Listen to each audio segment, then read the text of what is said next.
Hey, hey, hey. Happy Thursday. Come on in, pull up a chair. The Gaming Gang Dispatch is in the air.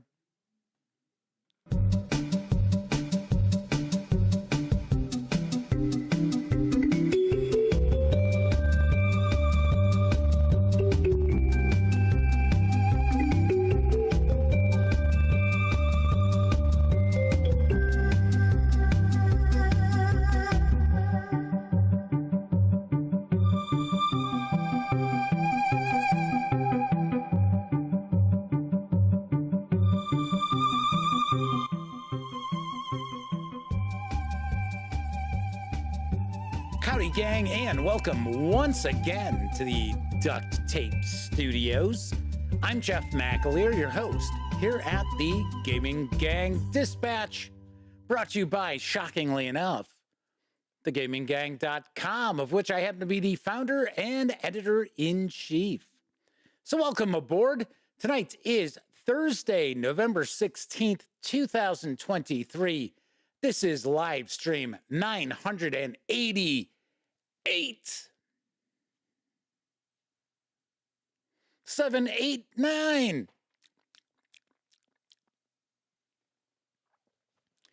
If you're not overly familiar with this show, let me point out, super casual around here. We just hang out talking about the latest in tabletop gaming news, and we'll normally take a first look at a game. Sometimes I'll do an unboxing and first look at a board game. Other times, I'll be paging through a role-playing release, which is what we'll be doing tonight. That's right, we're going to dive on in and take a look inside The One Ring, Tales from the Lone Lands. Yes, I got the title right for a change. Yeah. Hooray for me. This is from my friends over at Free League Publishing. This just arrived in stores this week. And it showed up, I think it was Tuesday, it arrived at my house. So we're going to dive on in and be taking a peek at this tonight. So I should mention, if you're, once again, not overly familiar with this show and you're tuning in because you want to check out that live first look, do want to mention we tackled the tabletop gaming news first around here. So it'll probably be about 35, maybe 40 minutes before we get into that first look at Tales from the Lone Lands. So if you're watching live, just kick back, put your feet up, relax, enjoy yourself. As we hear from time to time from one of our chat moderators, the Madman, it is Friday Eve. Weekend is right around the corner. Of course, if you are watching this 30 minutes or more after the show is ended, there will be timestamps. So if you just have to jump past the tabletop news because you're an impatient type, you'll be able to. There will be timestamps. They are located in the show notes. And depending on what device you might be watching this on, it could be right there in the timeline of the video itself. Of course, when you're not watching videos on the Gaming Gang channel, be sure to visit thegaminggang.com for all latest in tabletop gaming news, reviews, and a whole lot more you will not find here on the YouTube channel. You know the drill. Get your geek on at thegaminggang.com. Lastly, because this is a live show, there is chat available. It's not on screen. It's one of the ways I keep some of the more unusual commenters at bay. And you must be a subscriber for at least 48 hours before you can take part in chat. Yet another way that I keep some of the more unusual commenters at bay. Although we had a couple of unusual commenters last night that had to get 86th.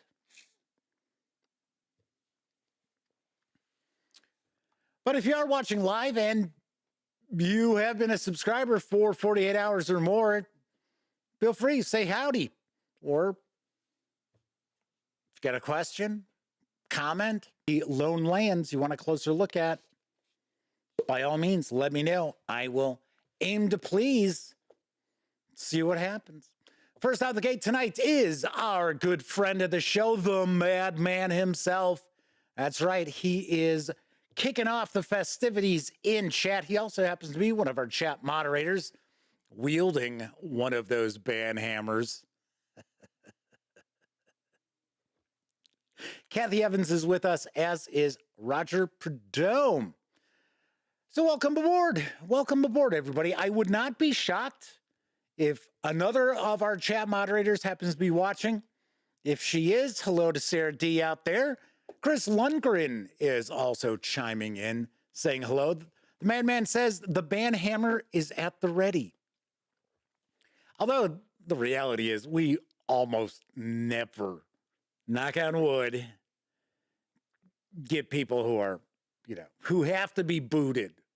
Last night was an exception to the rule. Every once in a while, we'll get somebody who kind of comes out the gate, full guns blazing, and you're like, I don't know what this person's talking about. And they usually get the, okay, you need to behave here. And then they're like, oh, okay. We see that from time to time. All right, so let's jump on into the news, because returning to print from the City of Games is the City of Kings refreshed. Here's the latest. This world used to be a garden full of life, from the flying Vedora to the deep-dwelling dwarves.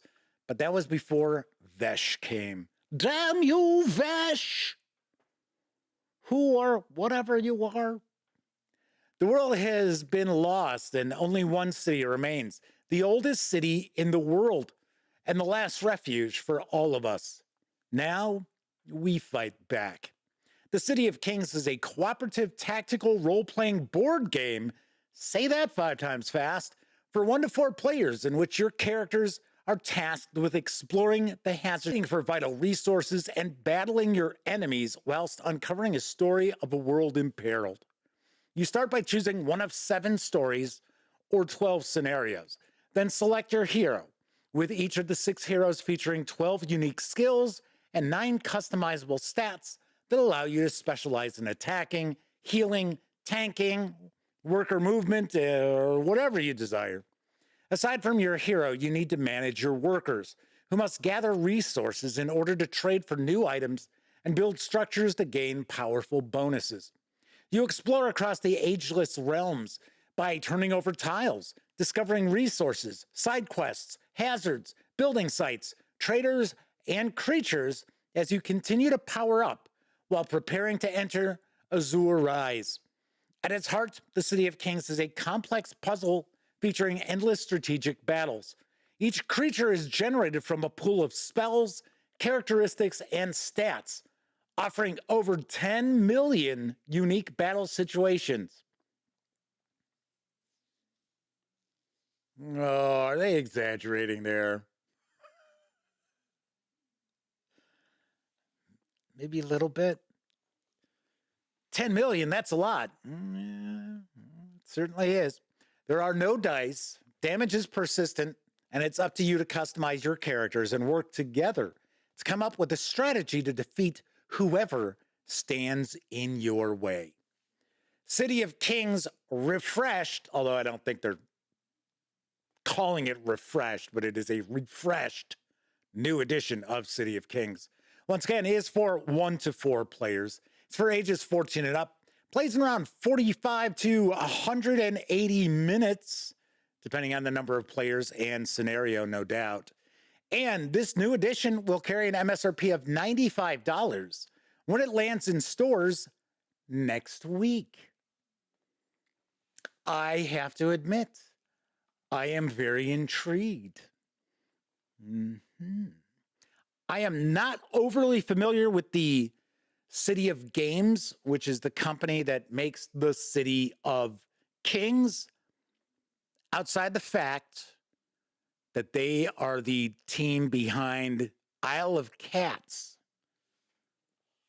And you may have heard of that game. I know I shared news of it back in the day when it was first coming out. It's one of those, I believe it's one of those polyomino games, and it's all these various different cats that I think you're trying to fit on the deck of your ship or something like that. I like the artwork to this too. Looks pretty nice. Pretty nice. Let's see. We also have James Eck in chat with us. Very cool. Very cool. Tessie Trekkie has arrived and mentions there are 13 of you watching live right now, and the stream only has 2 likes. I have to say, if you are somebody who tends to watch the show, you should be giving the videos a thumbs up. You should be showing some engagement, which helps share videos from the channel with absolute strangers out there and gives them recommendations to check out these videos. So just saying. Now, if you're a first timer here and you're like, I don't know about this guy, that's okay. You can reserve your thumbs up. You can even toss out a thumbs down if you need to, because that still shows engagement. I don't think people realize that. I think some of the smart asses out there who aren't smart at all think that, oh yeah, giving it a thumbs down. Nobody did. Don't watch this. YouTube doesn't care. It's an engagement. You gave it a thumbs down. That's why you may, on occasion, see videos where it's like, holy shit, that's got a lot of thumbs down. Oh, I'm sorry. I take that back. You can't see the thumbs down anymore. Most of you out there can't see the thumbs down. Some of us still can because we use a certain extension to our browser. But anyway, but yes, kind of wild. Chris Lundgren asks, Madman, this is what the RPG is about that they play in Dark Places and Demigorgons from Bloat Games, if I remember correctly. I wouldn't mind sharing some reviews of their stuff. You play as high school students during the early 1980s. Think Stranger Things meets Stephen King meets Scooby-Doo. Another good game along those lines, and I'm not saying anything against Dark Places and Demogorgons, because I've never taken a peek at it. I believe it is kind of an OSR vibe. Bubblegum Shoe. Bubblegum Shoe is excellent, although it's not necessarily aimed at only kind of horror games. It's aimed at, if you want to do games that are kind of Hardy Boys, Nancy Drew, things like that, or maybe you're looking at a Dawson's Creek sort of role-playing game. I don't know. That's the only thing that I could think of in that vein. Buffy the Vampire Slayer, things like that. Very nice. So once again, this is City of Kings Refreshed. Although the refreshed isn't on the box. Let's talk about some role-playing game news, because currently there are 2, count them 2, money-saving offers for the Torg Eternity role-playing game that's currently underway from Ulysses Spiele and Bundle of Holding. And I've got the deets on the Essentials deal. Storm Knight. We've resurrected, for a second time, the September 2019 Torg Eternity Essentials offer featuring English language ebooks for Torg Eternity, the multi-genre tabletop role-playing game from Ulysses Spiele.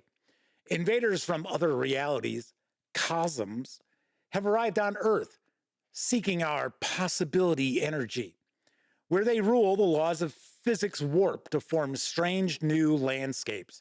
But Storm Knight's heroes from all the cosms use magic, technology, miracles, and even superpowers to defend against the reality raiders and their endless minions.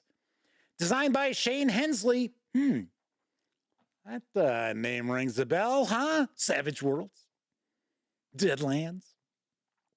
And funded in a spectacular May 2017 Kickstarter campaign, Torg Eternity updates the 1990 West End Games version and reimagines the cosms that threaten our core Earth. This revived 2019 offer once again presents everything you need to start fighting the possibility wars for reality itself.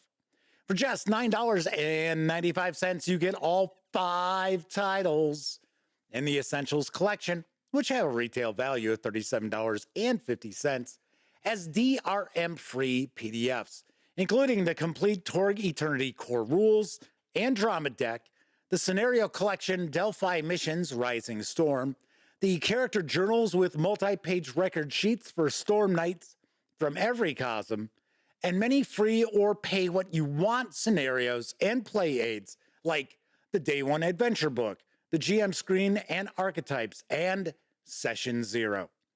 These savings run through December 4th, and 10% of your payment, after gateway fees, of course, will be donated to Direct Relief.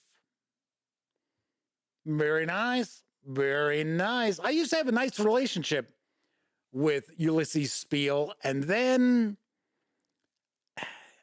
I think they essentially pulled the plug on their North American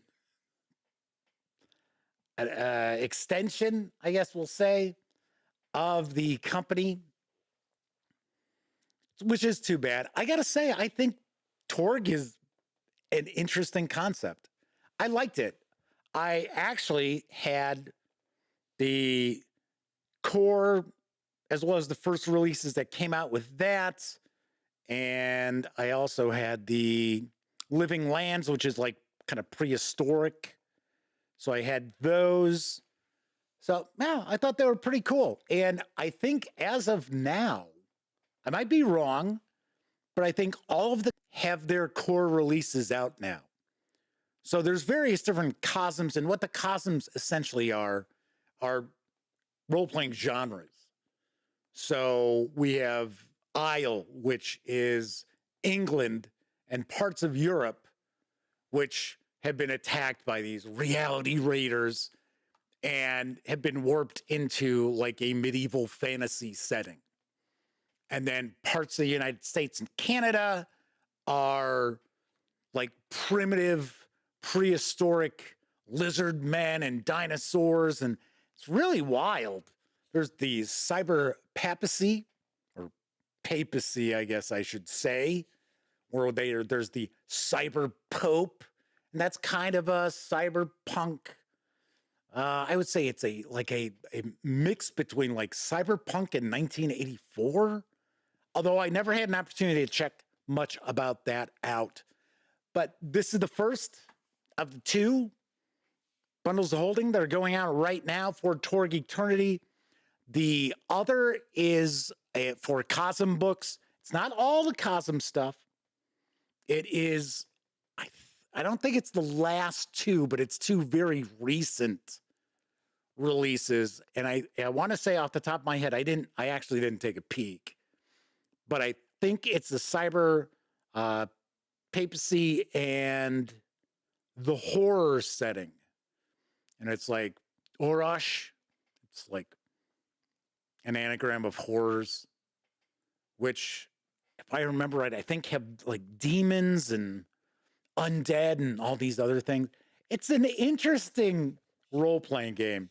Mechanically, I'm not exactly sold on it because you've got your tokens like Bennies and Savage Worlds that you use, and you have these decks of cards or a couple of decks that you'll use. Not super keen on that aspect of it, especially the cards.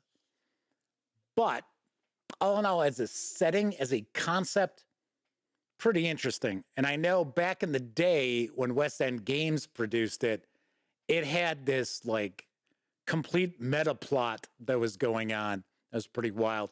Tessie Trekkie says all the Cosm books are now out. Yeah, I'm not sure what their plans are for that, for Torg Eternity now. Now that all the Cosm books have come out, and it's taken quite a few years for all of that. I don't know what's on the agenda, what's on the future. So it's weird. I don't hear much developments about Ulysses Spiele stuff anymore. They kind of fly under the radar, at least here in the States, I think. Don't know. Wish that wasn't the case. All right, moving right along. Now out in stores is the first 2 volumes of the Pathfinder Remastered project from Paizo Inc. Here's the skinny on the Player Core and GM Core. The Pathfinder Player Core presents a new entry point to Pathfinder 2nd Edition, with everything a player needs to learn how to play the game. Choose from 8 ancestries, 8 complete character classes, and hundreds of feats and spells to make unique characters ready for deadly adventures in a world beset by magic and evil.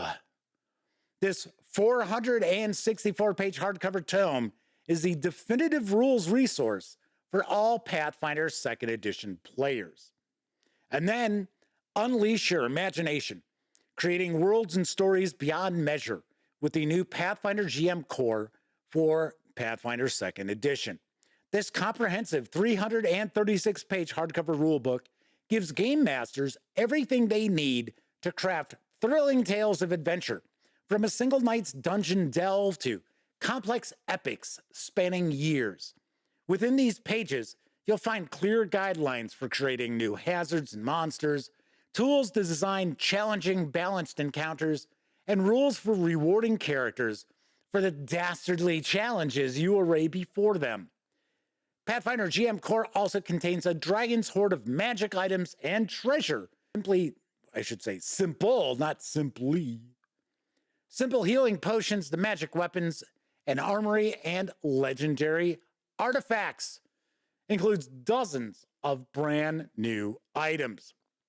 Both volumes are available now. I believe they hit stores yesterday.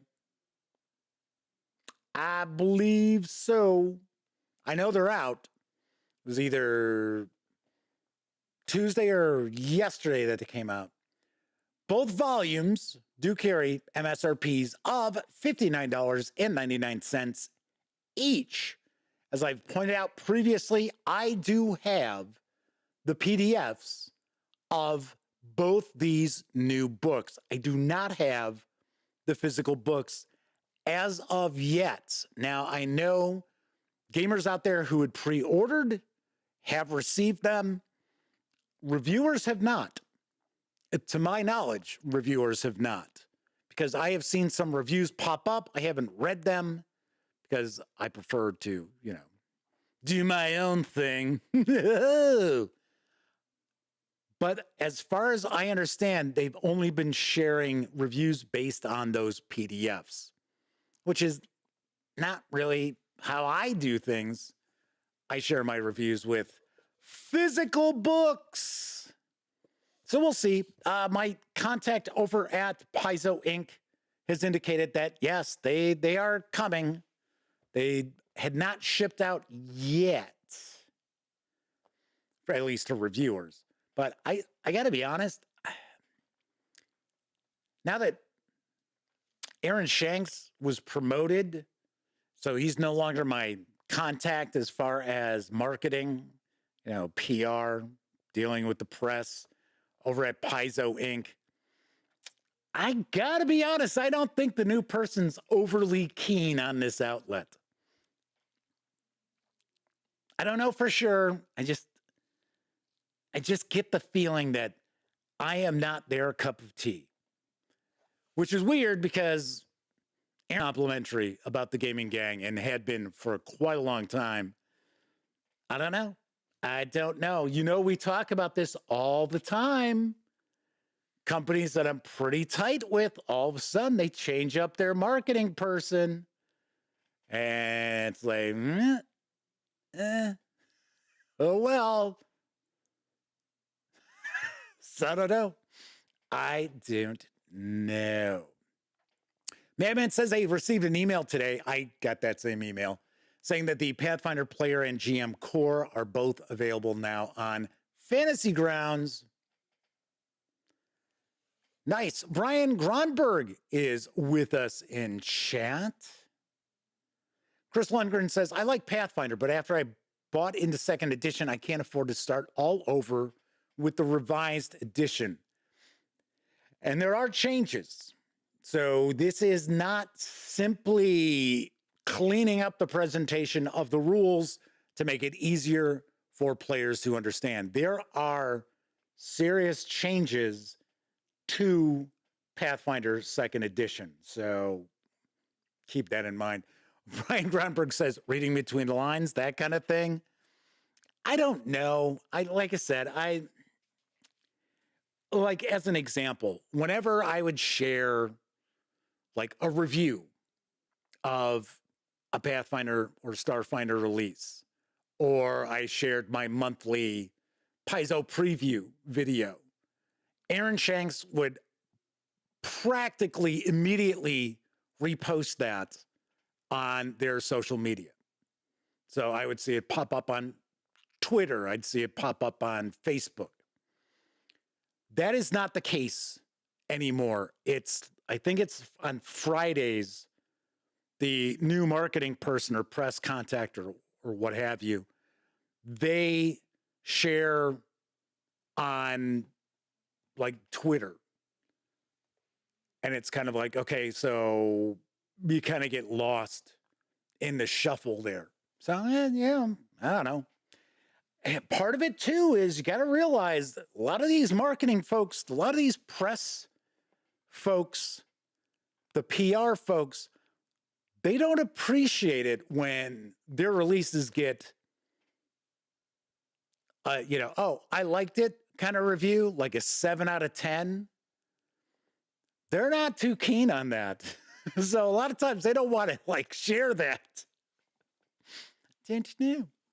Chris Lundgren points out, if you didn't know, there's now a new Osric Player's Guide on Amazon. I'll have to take a look at that. Maybe we'll share a news piece about that next week. Because if you enjoy old school role-playing and you want to capture the feel of first edition Advanced Dungeons and Dragons, can't do any wrong by taking a peek at Osric. And if I remember correctly, I think in PDF, it is free. And I actually have a hardcover. I've shared it in the past. I think somebody would ask me a question about Starfleet battles. Let me go back real quick. Asking if I ever revisited it. I have not. I have not. What is it? Armadillo or Amarillo? I forget which one of the two it is. Game studio or game company or something like that had reached out years and years ago to see if we'd be interested in featuring some of their stuff. And then it was like, never really came to be. I have a soft spot for original Starfleet battles, which came out in a little Ziploc bag from Task Force Games. I thought it was really, really well done. In fact, it was a reimagining of Starfire 1, 2, and 3, if anybody goes back that far with Task Force Games. But I think when they started adding all that extra stuff to it, and it suddenly became, oh, now these battles last hours. Yeah, kind of the bloom left that rose. He's currently up for crowdfunding for my friends over at Troll Lord Games. Is Gary Gygax's The Hermit. Here's what I know. Gary Gygax's The Hermit is a classic adventure written by the father of role-playing himself. The Hermit takes 4 to 6 of your 7th to 10th level characters on an unbelievable adventure that includes worlds upside, unbelievable landscapes, and monstrous animals that will challenge your very perspective. I'm thinking it's probably supposed to be worlds turned upside down. I don't know. Worlds upside just doesn't sound right. Once each year, the annual summit of wise men and sages attend the king, who this year has designs on greater lands around him. But he is wroth, for the most able of all, the sage Lodash the Lonely, has not answered the royal summons. In the past, this reclusive wise man has always obeyed. The king, in a fury, for at this most critical juncture, the ancient hermit seems to be defying the king's will. How tiresome these woes of the king have grown. With these words, or something similar, depending on who in court you listen to, Lodash the Lonely set off to the mountains in the east. He was last seen, books under arm, staff in hand, beard bound in iron, wrapped in a snug, well-worn travel cloak, and a bag of food and bedroll on his back, heading up the long trail into the snow-capped mountains. None have seen him since. As advisor to the king, it's not Lodash's role or place to determine which wars are tiresome or which are necessary. His is to be on hand with good graces and better counsel. Messages are sent to his various hermitages, but none return. Others range out, trying to follow his trail, but they come back empty-handed. Through scrying and divination, various practitioners of the divinatory and extraordinary arts promise that he does live, but his location is hidden by some sort of eldritch. A king's ransom is promised to those who seek out the hermit, find him, and bring him to the king. Thus the journey begins. But the road of adventure is many-forked and deadly, and where it leads will surprise even the most veteran of gamers. The project to bring Gary Gygax's The Hermit to the masses. I believe this is going to be Castles and Crusades, but if you notice, the cover says, if I remember correctly, Worlds of Gary Gygax, not Castles and Crusades, but in the Kickstarter, they do talk about Castles and Crusades. And it is the same font as Castles and Crusades. So I do believe this will be for Castles and Crusades or OSR. Because Castles and Crusades Adventures, pretty easy to port over to most OSR role-playing games and vice versa. Anyway, this project is well beyond its original $1,000 funding goal. I think it's at $38,000 right now. You can reserve a copy of the hardcover adventure for a $40 pledge, which does include the PDF, or you can grab just the PDF for a $19 pledge through December 8th. Expected delivery is December of next year. I am sharing images from the original adventure, which was for Gary Gygax's Legendary Adventures. So this is not from this new edition, but I did want to share some additional images here as opposed to just the cover of the book. And I got to say, that's pretty damn impressive. I like this line art and the cartography and everything. Really, really nice. Very, very cool. So there you have it. Check it out. Gary Gygax's The Hermit on Kickstarter right now. Yes.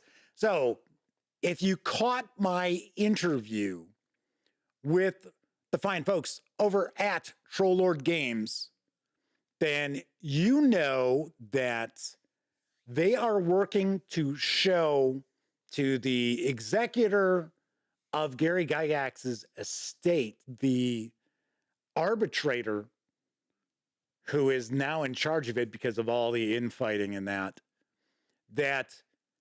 Gary Gygax's work has value, still has value, and that they can make the estate money by republishing, rebranding, things like that, some of his old stuff. So I was like, cool, very cool. Kabuki Kid is with us in chat, as is Shaz and William Arens. So welcome aboard, everybody. That's it for the news tonight. Of course, I didn't really discuss DriveThruRPG on tonight's show during the news section, but keep in mind, the Gaming Gang, thus the Dispatch, is affiliated with the One Bookshelf sites. So if you are going to visit DriveThruRPG or Dungeon Masters Guild, Storyteller's Vault, Wargame Vault, what have you, please stop by thegaminggang.com first, click on one of our banner ads, and if you happen to make a purchase, I get a small portion of that sale. All those nickels, dimes, and quarters really do add up and help keep thegaminggang.com around. Also, if you like the video, if you dig the channel, if you find thegaminggang.com to be a valuable resource, hell, if you just like what we do, you can always stop by paypal.me/thegaminggang and make a small donation. Hell, you can buy me a 2-liter bottle of soda.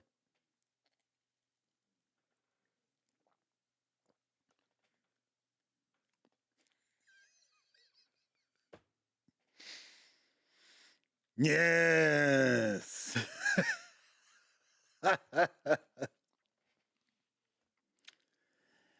Anywho, thanks to all of you out there who do utilize the banner ads and or visit paypal.me/thegaminggang. Much appreciated. Thank you very, very kindly. If you have not been watching the show, you may not know that the laptop that I do all of the video editing, I do all my prep work for episodes of the live show, is no more. It gave up the ghost. It's gone, all gone. No turkey salad, no turkey soup, no turkey sandwiches, gone, all gone.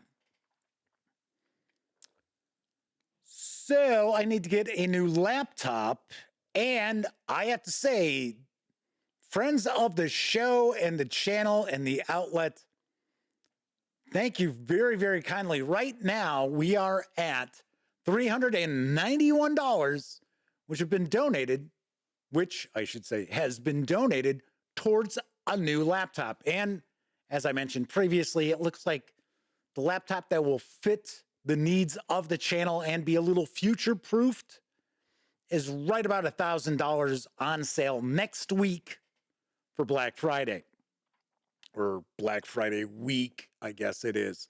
So a big thank you to The Madman, Testy Trekkie, Scott B. Smith, Gustavo Carvalho, Waco Glennon, and Hector Strafford. Thank you very, very kindly, everyone. And of course, if you are interested in lending a hand towards getting a new laptop, which is critical to the survival of this outlet, you can use paypal.me/thegaminggang. All right, that is it. I'm not going to talk about that anymore tonight. Actually had emails from a couple of people saying that they were unsubscribing from the channel because I was talking too much about people donating money. What, a few minutes just talking about, what's been going on? I say it all the time.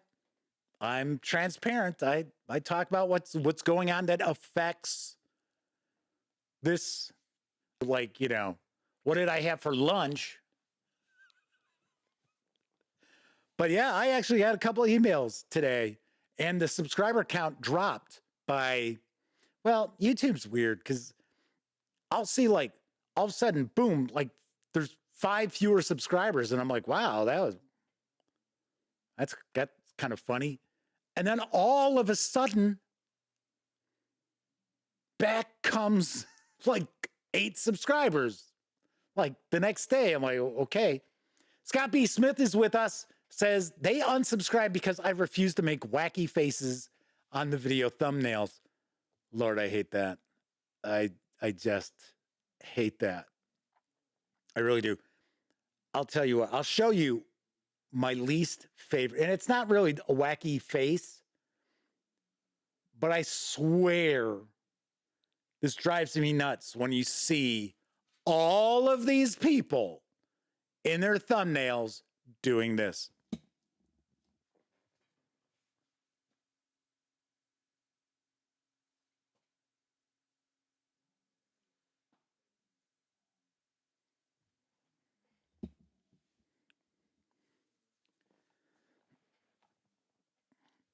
So I say it all the time.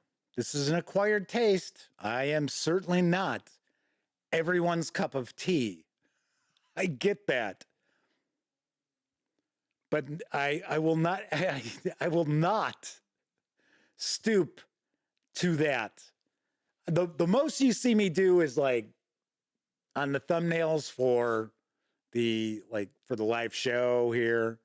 I'll do this where I'm in like a little bubble, a little circle off to the side. I have had people tell me, yes, you really do need to put your face on the reviews. So I'm going to use that same little bubble, but I don't know if anybody's noticed this before, because I was doing this with reviews. I'm always playing with thumbnails, but I think I'm kind of set on them right now. But you might recall I would have thumbnails for the review videos where it was me. And if it was a role-playing book, you could tell, is it going to be a first look or is this a video? Because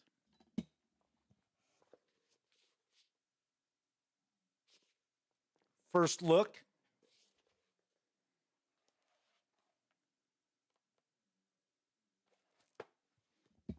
review. I wonder how many of you out there actually caught that. How many of you out there noticed that? I wonder. I'm curious. I am also taking a look to see how we are doing tonight. Looks like we're dropping some frames tonight too. Damn.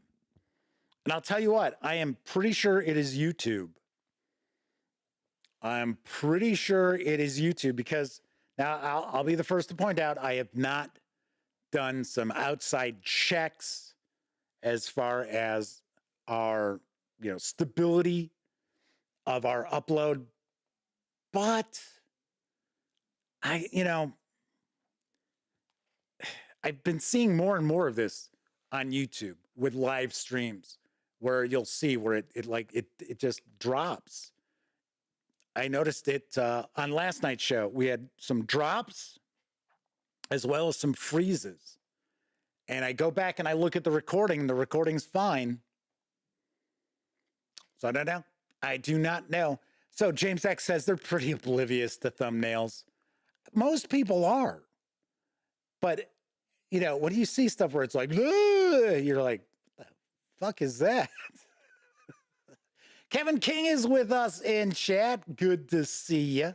All right, so we're going to be diving on in to take a first look at The One Ring, Tales from the Lone Lands in just a few moments. But first, it's time for a brief intermission. Maybe.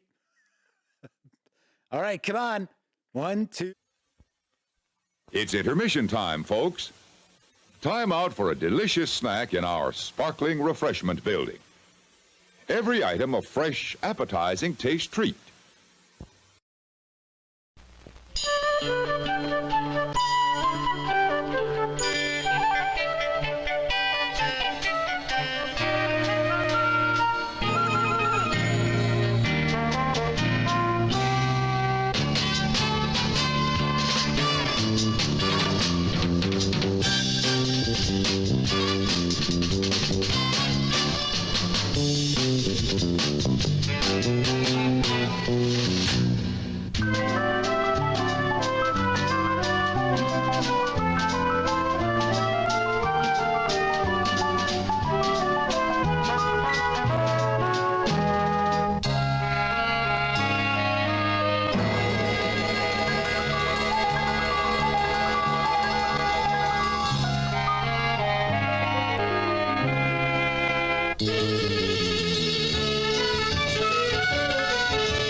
Has your day ever been like this?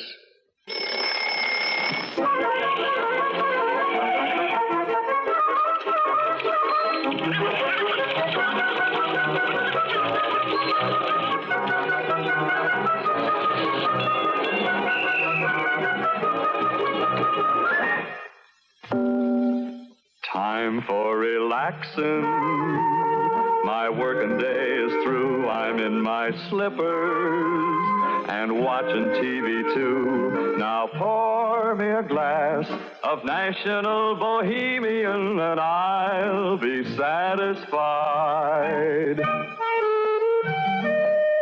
Wherever under the blue sky you are, when you thirst for something wet, cold, and delicious, open a can or bottle of National Bohemian beer. So light, so refreshing. Nothing cools your thirst like National Bohemian. Wet, cold, and delicious. Oh, heck, my flying saucer's out of atomic fuel. I'm even worse off. I'm out of Wilkins coffee.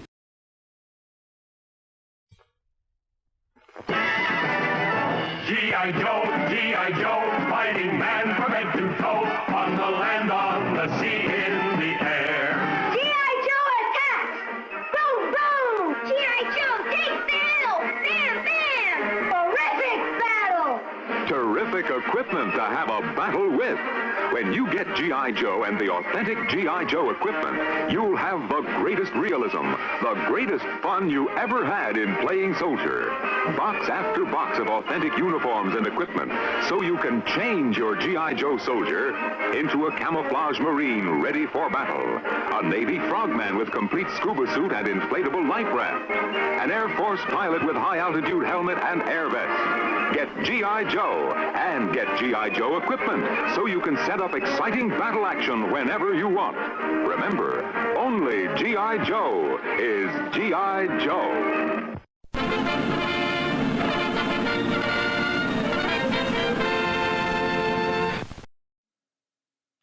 G.I. Joe. Oh, wait, no. Sorry.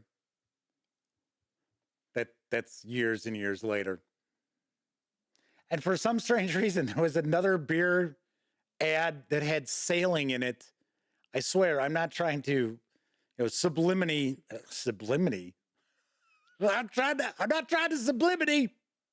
I'm not trying to subliminally get you into sailing. Not at all. Not at all. So I do see Sarah D is with us tonight. She said she was watching a live stream earlier today and I had similar hiccups. Pretty sure it's YouTube. Yep. Game Master's Hobby is with us, as is our friend Kevin R. Smith. Good to see you both. Not to insinuate that Game Master's Hobby isn't our friend too. You're all friends of the show. Just, you're all created equally. Just some are more equal than others, right? Little Animal Farm there.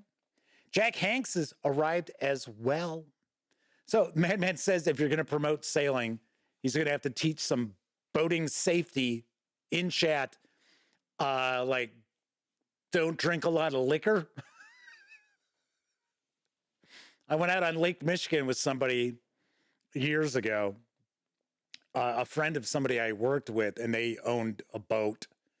And we went out on Lake Michigan. It was like, oh my God, did we get hammered?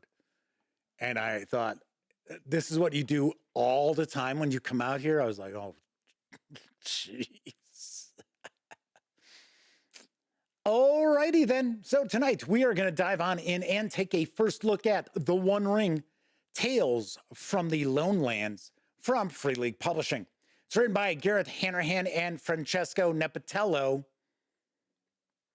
Yeah, I'm not buying that. Talk about that in a minute. With artwork provided by Antonio De Luca, Jan Pospisil, and Federica Constantini. Sorry, that's Constantini. I apologize. I'm sure I butchered almost all those names.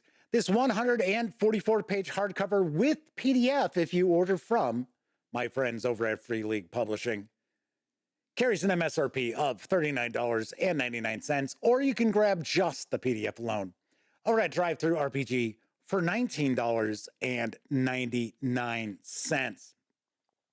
Swing on over to the other camera, because here I've got Tales from the Lone Lands.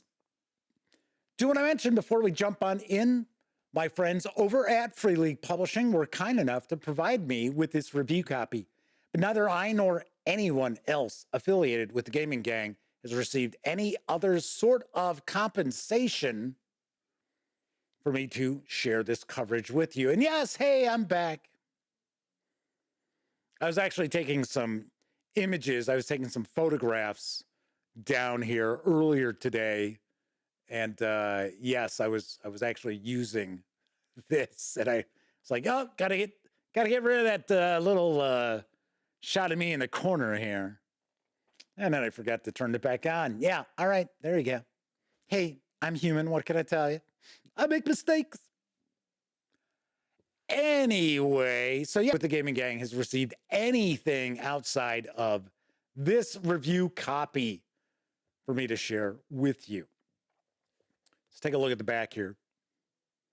Now they had gone on far into the lone lands, where there were no people left, no inns, and the roads grew steadily worse. A little tough to read that text. Not far ahead were dreary hills, rising higher and higher, dark with trees. On some of them were old castles with an evil look, and if they had been built by wicked people. Tales from the Lone Lands contains 6 adventures for the One Ring, the official tabletop role-playing game based on the works of J.R.R. Tolkien. All set in the Lone Lands of northwestern Middle-earth around the year 2965 of the Third Age. The adventures can be played individually or part of a larger tale. Ancient Evils wake as the Dark Lord stretches forth his hand. Over the course of these adventures, the heroes may thwart the spies and stratagems of the enemy, explore long-lost wonders of the North, and travel far from hearth and home. Preserve the spark of hope, and one day these empty, wounded lands shall be healed.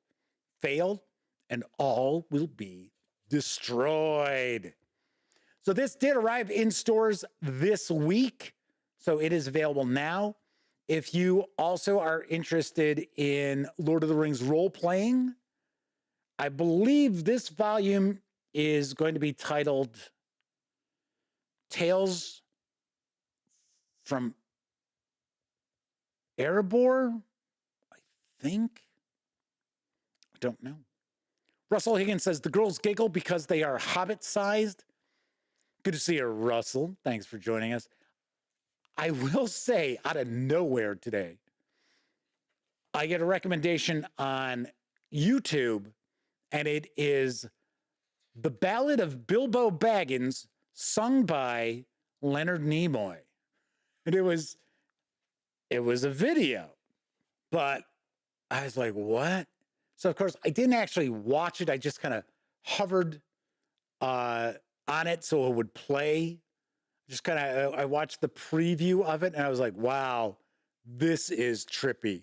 I'm like, I would have to be stoned to watch this. And yes, I knew Leonard Nimoy had released some albums back in the day, as did the Shatner. So here we have lead writer is Gareth Hanrahan. So I'm not sure why Francesco Nepatello got a writer credit, at least in the information that I've seen. From what I understand, that's kind of part of his agreement with Free League Publishing. I think it was part of the agreement he had with Cubicle 7 Entertainment as well, is that his name goes on like everything, even if all he did was read it. So I'm just saying, I don't know the gentleman personally. I'm just saying he could be a handful. All right, let's jump on in. So we have a troll hole, if there ever was one, messing about in boats, rings of little kingdoms, not to strike without need, wonder of the northern world, and the quest of Amen Gruthos. Can't really tell what that is. And hopefully our image is clear. Is it a little too light? I'm curious. Probably get a better feel for it here.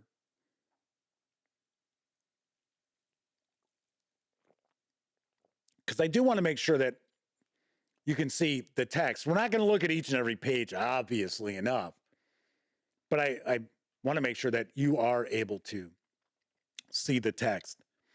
So here we've got an introduction. We get an overview of the adventures.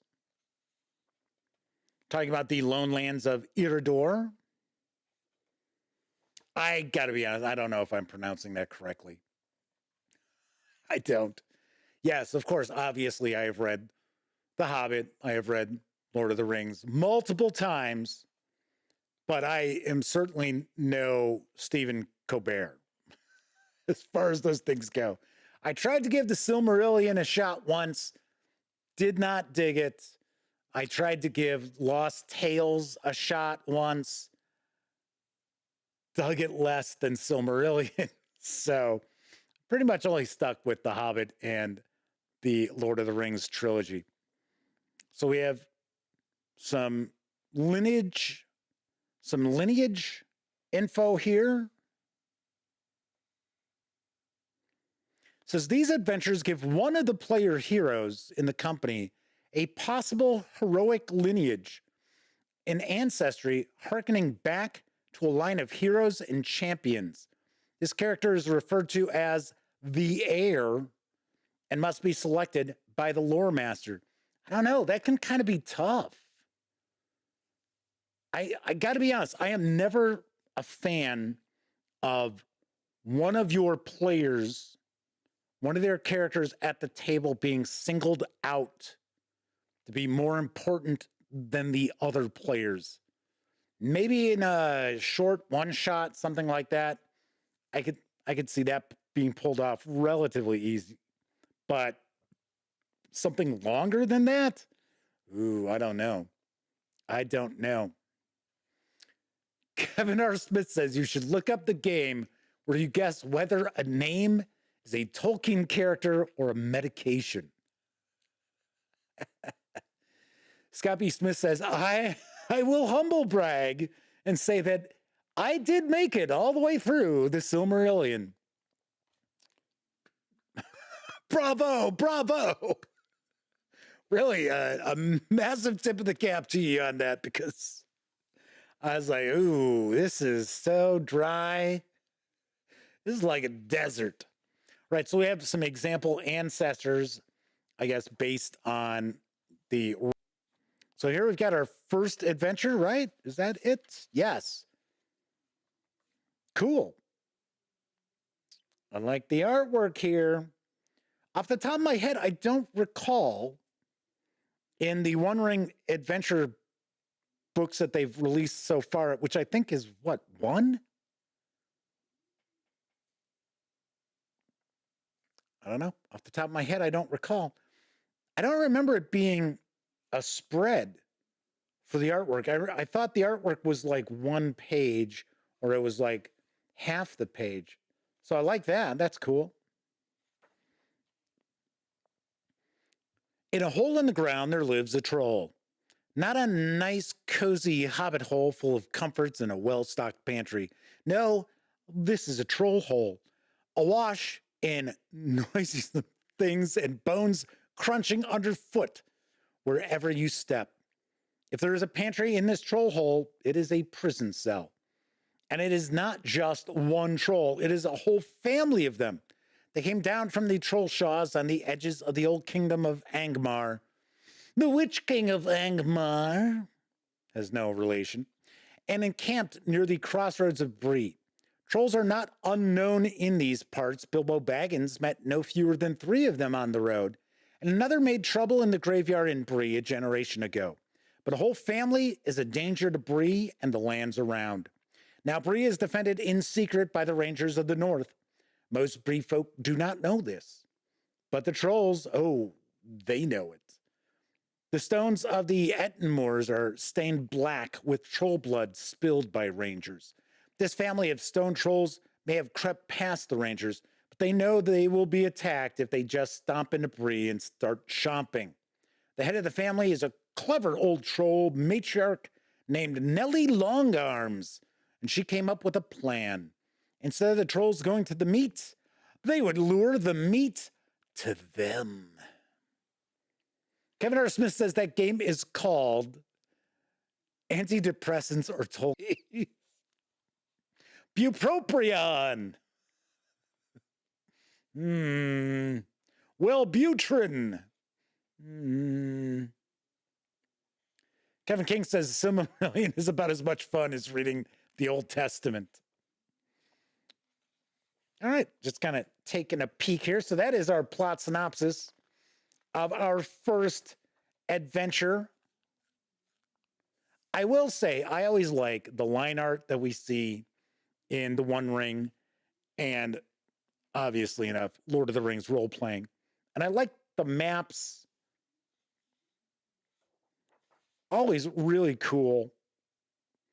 In fact, the thumbnail for this episode is not the cover of this book. It's actually a piece of art from this book that I actually really like quite a bit.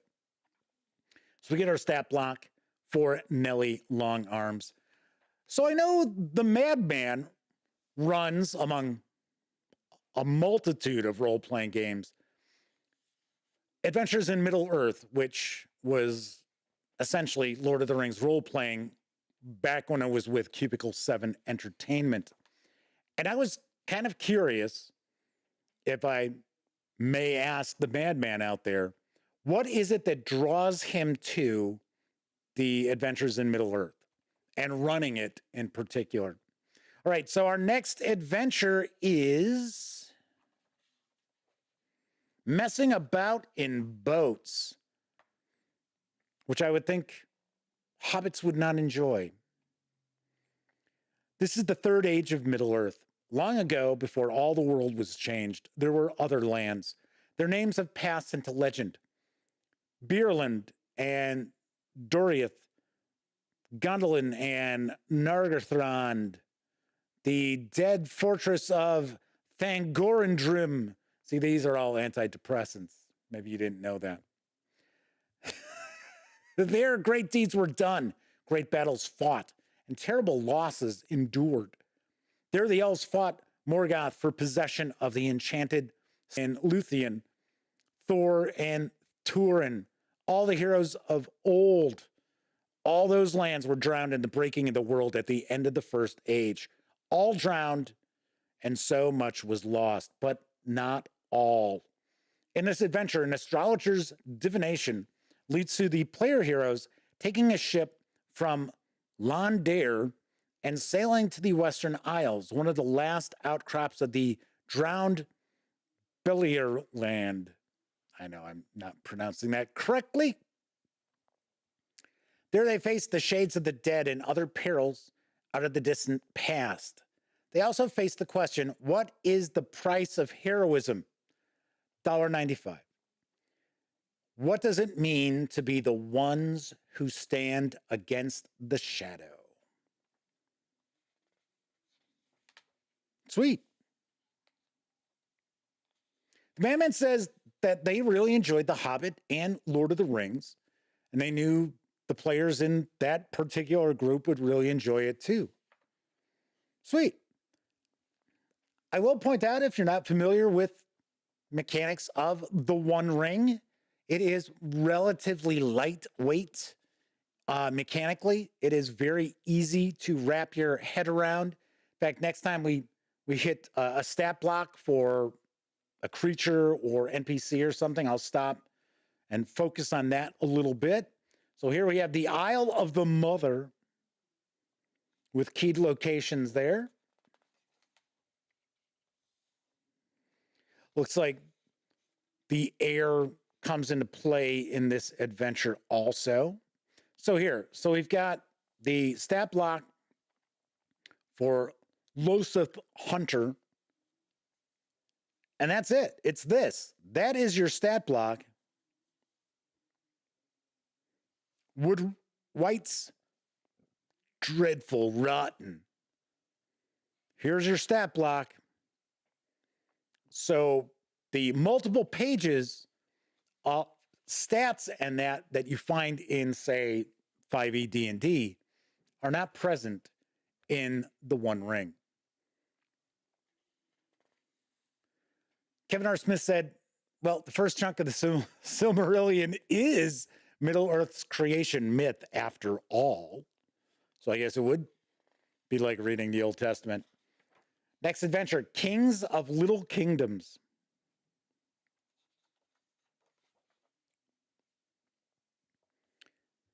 If you have heard a quarter of the tales about Gandalf, then you will know the sort of dangerous person he is. Off wandering the road without so much as a by your leave, drifting from town to town like some sort of vagabond. The things he does, encouraging young lads and lasses to go off on adventures of all sorts. And the worst thing is, no one has the courage to put a stop to his meddling. Even formerly respectable sorts, gentle hobbits like the old Took or Baggins of Bag End, or sober businessmen like Butterbur, they indulge the old rogue when they should be setting the sheriffs on him. No, Gandalf is bad news. So when a mother pleads with the player heroes to fetch her son Hamfast back from Gandalf's company, what do they do? This adventure is assumed to start in Bree, but it works best if the young lad is related to one of the player heroes. So instead of a Bree boy named Hamfast as a query of this quest, you could substitute a hobbit lass named Daisy, or impressionable dwarf named Grungy, or even a visiting trader from far off Dale. Neither elves nor rangers are suitable, as should be plain. Anthony Good is joining us in chat. Good to see you, Anthony. Jack Hank says they like the OT, lots of tales of adventure, smiting, foretold people, history, etc. Kevin King says, so far it seems like half dozen one-shots from around the Shire. I think this is more centralized than the Shire, but close. I mean, Bree's right near the Shire. And from my experience going through the One Ring adventures, I think Kevin King is right. I would say probably more along the lines of a couple of sessions, depending on how long your sessions are. Because I know a lot of people out there, they play like 3 hours. And I'm like, gosh, 3 hours? It's like 3 hours of me running a game isn't worth my time to drive to where I'm running it. So usually my sessions run at least 6 hours, sometimes 8. When I was younger, we had weekends. So this is actually the piece of artwork that I use for the thumbnail for this. Unfortunately, the artwork is cut off. That's a bummer, because this is actually a really cool piece of art. So we have Osmer the Wizard. Osmer is cursed with intelligence without wisdom, ambition without determination. He prefers to trick and think his way past problems and believes everyone else is a fool who can be tricked or convinced to serve his purposes. He always blames others for his failures. Wow, that reminds me of somebody I know. I'm sure it reminds all of you of someone you know too. Not to strike without need. This is our 4th adventure. The land has no king. Without a king, without law, men must make their own justice, and all too often it is made not with wisdom, but with brute force. In this adventure, the heroes are called upon to bring an outlaw to justice. When their prisoner claims to have secret knowledge and a higher purpose to his crimes, will the heroes listen? The adventure begins with the player heroes escorting to Tharbed a captured criminal known by the name of John Leaping. On the way, they discovered that the criminal was also an agent employed by Orithel, a ranger, forcing the heroes to choose between completing their original task or aiding her cause. Depending on how events in Tharbad unfold, the heroes may then aid Orithel in hunting an emissary of the enemy. There are several ways this adventure might play out, depending on the courage and cunning of the heroes. There's a John Leaping. Looks like he's mad. Man says, John Leaping, would John happen to be a lord? Says, couldn't resist with Christmas music being played all over. Yeah, I know. Once Thanksgiving passes, you can play Christmas music 24 hours, 7 days a week. I'm fine with that. But I swear, Halloween wasn't even here, and stores were playing Christmas music. I was like, come on. It's like was it Charlie Brown Valentine? Charlie Brown goes to some department store. Yeah, kids, I know. You don't know what those are anymore. So he goes to a department store to buy something. I want to say it's for the little redheaded girl. And he's walking through the store, and there's huge signs. And it's like, only something like 315 days till Christmas. There's all this Christmas stuff. Ah, yes. Actually, somebody told me that they went into, it might have been a Home Depot, I think. And it was before Christmas. And they had already, or not before Christmas, it was before Halloween. I think it was a couple of days before Halloween. And they said that they'd gotten rid of all of their Halloween stuff. And they were putting up the Christmas stuff as this person was in the Home Depot on like October 29th. I was like, jeez. Man says they agree with me on that. Just like Christmas decorating after Thanksgiving, awesome. Now, I know there are people out there like my brother. My brother is kind of like, you shouldn't put your Christmas decorations up until a couple of weeks before Christmas. I don't necessarily agree with that. I think, the Thanksgiving weekend when you got the family around and stuff like that, it's a good time to start doing your decorating. And that's okay. But to have Christmas decorations up like first week of November, a little weird. I used to have a good friend of mine who would put his Christmas tree up and then he wouldn't take it down until like June. And he wasn't celebrating anything. Because I know, I think, isn't it Italians celebrate a Saint's Day, and it's like the middle of January, so they tend to leave their Christmas tree up until that point. Well, he was Italian, but it's not why he wasn't taking that tree down. Looks like this is a bit longer as far as the parts to this fourth adventure. Then we have the fifth adventure, Wonder of the Northern World. That's pretty cool artwork. Ooh, the battlefield after the battle. The wounds of the war of the dwarves and orcs are still raw and bloody. 200 years ago, the orcs of Moria unjustly slew Thror, who had been king under the mountain. In response, the 7 houses of the dwarves gathered together to exact revenge in the name of Durin's heir. And for 6 years, they waged bloody war in the dark places under the mountains.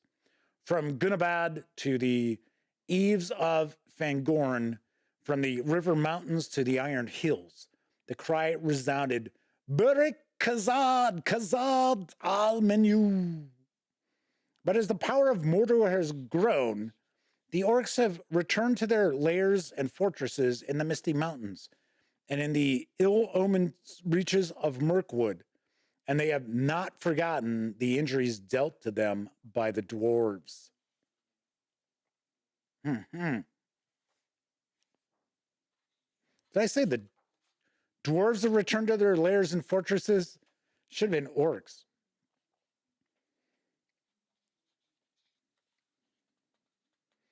Looks like the player heroes are going to be dealing with orcs here. And dwarves, no doubt.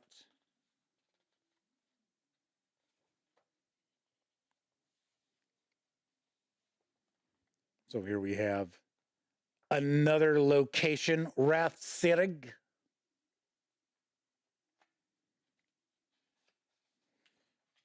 And then our final adventure, the quest of Amin Gurthos.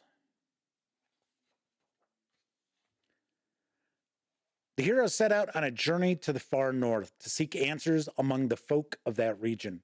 Long is the journey and perilous, but the characters may find friends amid the snow and ice, even friends unlooked for. The Forodwaith, the Northern Waste, is a land virtually unknown to most people of Middle-earth.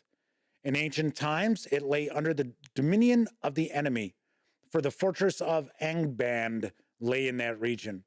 Elves crossing from the west made their way through the icy wastes, but not even the great mariners of Numenor. Is that how it's pronounced? I don't think it's, I think I mispronounced that.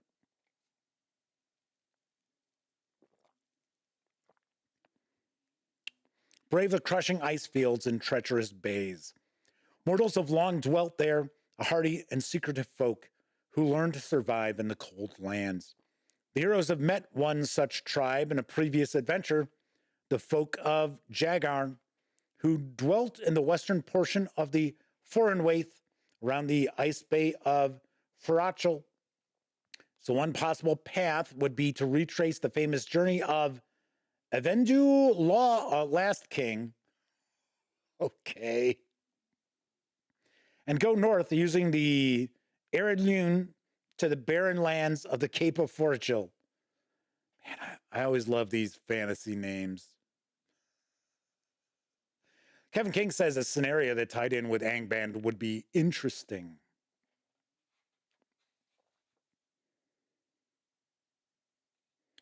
So the player characters are just heading north because they need to find out answers from the folk that live there. All right. If you're curious about the production quality of this book, once again, as we've come to expect from my friends over at Free League Publishing, paper stock, really, really nice. And of course, we have the matte finish that we see with the covers for the One Ring for many of the Free League Publishing books. And these almost have like kind of a fabric feel to them, interestingly enough. I saw this art previously, thought that was pretty cool. All right, so we'll wrap up with an index. There's our 114 pages. We also have a map here that you will utilize. Here's the Shire. There's Bree. There are the Lone Lands. There's Angmar. Foredwaith is up that way. So each hex says right here, each hex is 20 miles. So there you have it. All right, Kevin King is rocking out. Well, we're wrapping up too. So good to see you, Kevin. Thank you very much for stopping on by. Madman says, yes, saw Lowe's here, had Christmas decorations a couple of weeks before Halloween. Ay. So I will have a review of the One Ring Tales from the Lone Lands in the near future. Once again, big thank you to the fine folks over at Free League Publishing for providing me with this review copy. This 114-page hardcover is in stores now. You can get it with PDF if you order from Free League Publishing. Carries an MSRP of $39.99. Or you can also grab the PDF alone over at DriveThruRPG for $19.99. Nice. Very cool. Very cool. But yeah, for some reason, the One Ring books have, like I said, it's a matte finish, so it's not like that sheen that you get with like a lot of, say, the 5e D&D books. But it's even more of a matte finish than most of the other Free League Publishing books. Kind of interesting. All right, so there is that. So what is cooking next week? I do not know. I don't. I have no idea. It took forever to do all the stuff to get ready for today's show. If you follow me on Twitter, you normally will notice that I will tweet what's coming up on that night's episode of The Dispatch. right around 12:30, 1 o'clock Central. Today was quite a bit later than that. Because I have to do everything down here. And we already know, as far as like video editing and stuff, tain't happening on this computer, this desktop down here. And it's got a really good AMD video card in it. It just doesn't play nice with video editing. Ouch. So, like I said, I have no idea what's going on for next week. I've got goodies we can take a look at, no doubt about that. The reality is, I would really hope that we get the 2 Pathfinder books over the weekend, Mondays, something like that, because I would really like to share those with you. Now, I will point out that there had been an embargo on reviews until I think it was yesterday or day before.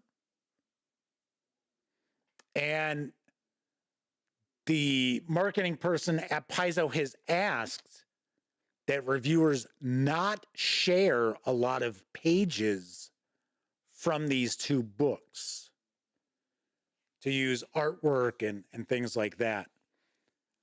Now, we know that ain't how I work, kids.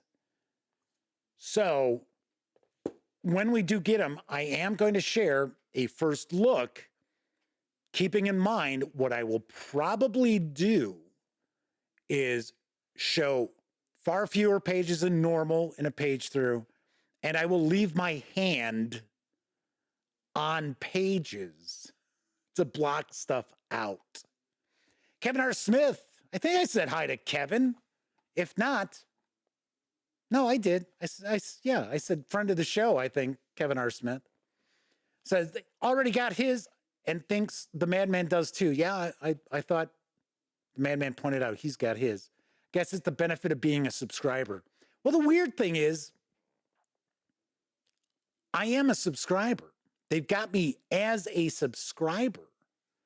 So that is what helps as far as them sending out the flip mats and the adventures and the releases and stuff like that. But I guess they weren't considering these new cores as part of a subscription. So I don't know. At least that's what I was told, because I reached out to ask if they were just automatically going to be sent, and I was told no, that they weren't. And then I think it was the next day I got an email saying, oh, if you want the 2 new remaster Project Core books, fill out this form. So I was like, okay. Madman says they're not a subscriber, but pre-ordered and had his physical books since early last week. Yes, they came out in stores. Like I said, they came out in stores, I think it was yesterday. Strangely, on a Wednesday. Because normally game releases come out on Tuesdays. It's weird how stuff gets released. Like comic books. Comic books release on Wednesdays. And it's weird because I could have swore about 10, 15 years ago, when I was collecting comics and I got my brother back into collecting comics, which I no longer collect comics anymore. And now his collection is probably somewhere in the range of, I don't know, $250,000 worth of comics. It was Thursdays that comics came out. Because I remember because I would go and pick up books on, release day. And they would make an exception on Thanksgiving. So you could go in on like Wednesday night to a comic book store and pick up the new issues because Thursday was Thanksgiving. So, do you knew? Jack Hanks asks, how's the computer fund going? I'll tell you what, I'm blown away by the generosity of people and just the nice things that they have sent to me which is kind of like, wow. Even you'll see some comments that people have made on some of the videos this week. Warms the cockles of my heart, I guess I'll say. So I was blown away by that. We are at $391. So I figure if I can find a way to come up with about $600, I can cover the rest. And also, there are a couple of things I do need to purchase to add to it. So I figured might as well bump up the memory, which I can put that in myself, and put in a second solid state drive, probably a terabyte or two.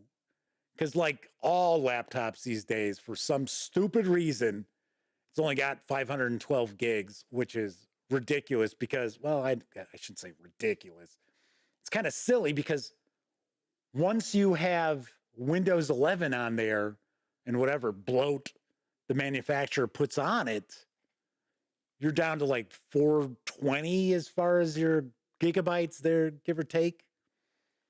So I don't know. I don't know what it is where it's like, oh, yeah, we're just going to put 512 in this. I mean, part of it is we already know, no matter even Alienware. If you open up that Alienware and you look inside it, you're going to find some cut rate components. I'll tell you that right now. If I could build a laptop, I certainly would, because I build desktop computers all the time. But yes, we're at $391. And once again, I know some folks out there are probably going to unsubscribe from the channel now, because now I've mentioned money twice. If you would like to help out with the laptop fund, by all means, please swing by paypal.me/thegaminggang. It'll be much appreciated. All right, that is it for this time out. If you were watching live, thank you very much. If you watched live and took part in chat, tip of the cap to you, because not only are you keeping each other company, you're keeping me company too. I said that in the wrong order, didn't I? Not only are you keeping me company, you're also keeping each other company while I'm flipping on through role-playing game books or unboxing and taking first looks at board games. But of course, I know a lot of you out there, you don't have an opportunity to watch live. Doesn't matter if you're watching live or on Memorex. Thank you very much for taking time out to watch any of the videos here on the Gaming Gang channel. If you like this video, by all means, please don't forget, give it a thumbs up. Subscribe to the channel if you haven't already, and if you do subscribe, don't forget, ring that bell, because it'll not only let you know when the Dispatch streams live Tuesday, Wednesday, and Thursday evenings right here on YouTube. I'll also let you know when I upload other videos, such as my upcoming review of Warhammer 40K Roleplay Imperium Maledictum. I have a hard time getting that out, which I was going to upload today, and then I watched it and realized, oops, I forgot to trim something out of it. Yes, how do you think I found out that this AMD video card doesn't play nice with DaVinci Resolve? I had heard it. I had heard that. I found out for sure. Anyway, I will have this up sometime this weekend. I will find a way. And I will also reveal the winners of PDFs of Imperium Maledictum. Everybody enjoy the rest of your morning, afternoon, evening, whatever time of day it is in your neck of the woods. And I will be back next week. Have a great weekend. And until I see you next time, I certainly hope all of you out there get to enjoy plenty of great gaming with your gang.